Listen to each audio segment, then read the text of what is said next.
pierwszą i najnowszą edycję Big Brothera dzieli 17 lat. Tym, którzy doskonale pamiętają Gulczasa i Manuelę, może wydać się, że to stosunkowo niedużo, a jednak po obejrzeniu premierowego odcinka dostrzega się pokoleniową przepaść. Ludzie, którzy weszli do domu Wielkiego Brata, sprawiają wrażenie, jakby wyszli spod kalki. Prawie wszyscy mieszkają w dużych miastach, wielu za granicą, są młodzi, tylko 2 uczestników przekroczyło 40, atrakcyjni i wyglądają, jakby nie wychodzili z siłowni.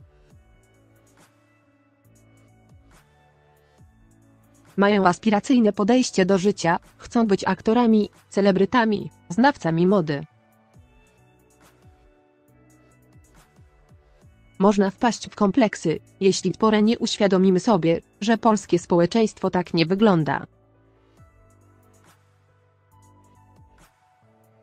Dużo pozorów i mało prawdziwego życia, brzmi znajomo. Brzmi jak Instagram. Zróbcie ze mnie celebrytkę. 21-letnia Natalia Wróbel nie ma za wiele do powiedzenia na swój temat oprócz tego, że przyświeca jej jasny i sprecyzowany cel – chce być celebrytką. Nie przeszkadza jej, że może być odebrana jako osoba próżna, bo przecież w życiu chodzi o to, żeby się dobrze bawić. Gdy spełni swoje marzenie, będzie chodzić z imprezy na imprezę i reklamować ubrania. Już na wstępie trudno ją polubić, choć gdy się nad tym zastanowić, dziewczyna ma dużą zaletę, jest szczera. Bo nie można oprzeć się wrażeniu, że podobne oczekiwania wobec programu ma prawie każdy z uczestników, tylko nikt nie mówi o nich głośno. 30-letnia Magda Wójcik mieszka w Londynie i od zawsze miała, jak mówi, passion for fashion. Być może właśnie miłość do mody okazała się wspólnym tematem z Mav Fashion, z którą Magda dobrze się zna. Jedna z najbardziej znanych blogerek w Polsce kibicowała swojej koleżance na Instagramie, błyszcz tam. Napisała: Magda Wójcik, mavfashion instagram.com mavfashion _official. Pozostali uczestnicy show też nie są w sieci anonimowi. Justyna Żak to blogerka, która ma już ponad 220 000 subskrypcji na YouTube i 70 000. obserwatorów na Instagramie. Łukasz Darłak przedstawił się jako psycholog mieszkający w Anglii, ale zapomniał wspomnieć, że ma też angaż w innej produkcji TVN-u. W serialu paradokumentalnym 19 wciela się w rolę Błażeja. Tomasz Urban natomiast wygląda jak żywcem wyjęty z okładek kolorowych magazynów albo sesji zdjęciowej luksusowej marki i okazuje się, że nie jest to mylne wrażenie, 34-latek jest modelem. Patrzmy dalej. Olech Aryaszenczew ma 20 lat i przyjechał do Polski z Ukrainy w poszukiwaniu lepszego życia.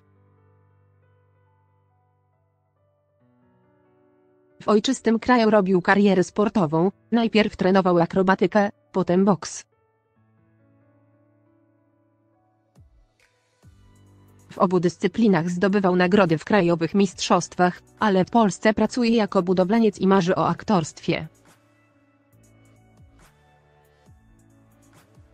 Czy program mu pomoże w realizacji marzeń? Z pewnością na to liczy. Podobnie jak cała reszta. Zwykli ludzie kontra aspirujące gwiazdy. Sukces pierwszej edycji programu był uwarunkowany przez kilka czynników. Reality show było w Polsce czymś nowym i kontrowersyjnym. Już sam ten fakt gwarantował oglądalność przynajmniej na początku. Ale tym, co zatrzymało ludzi przed telewizorem, okazali się uczestnicy, wśród których nie było dwóch podobnych osób. Big Brother istniał z ludzie różnych zawodów, osobowości i w różnym wieku. Z małych i dużych miejscowości. Nie wszyscy się lubili, czasami wchodzili nawet w ostre konflikty, ale wydawali się autentyczni i prawdziwi. Chyba dlatego wciąż ich wspominamy i zastanawiamy się, co u nich słychać, u wyniosłej Alicji, zarażającej śmiechem Manueli czy Janusza Zęcioła, skromnego strażnika miejskiego, który okazał się zwycięzcą programu. Czy ktoś taki miałby szansę wygrać dziś show?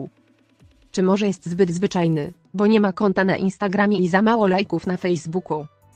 Tego się nie dowiemy, bo nikt taki nie przeszedł nawet etapu castingów.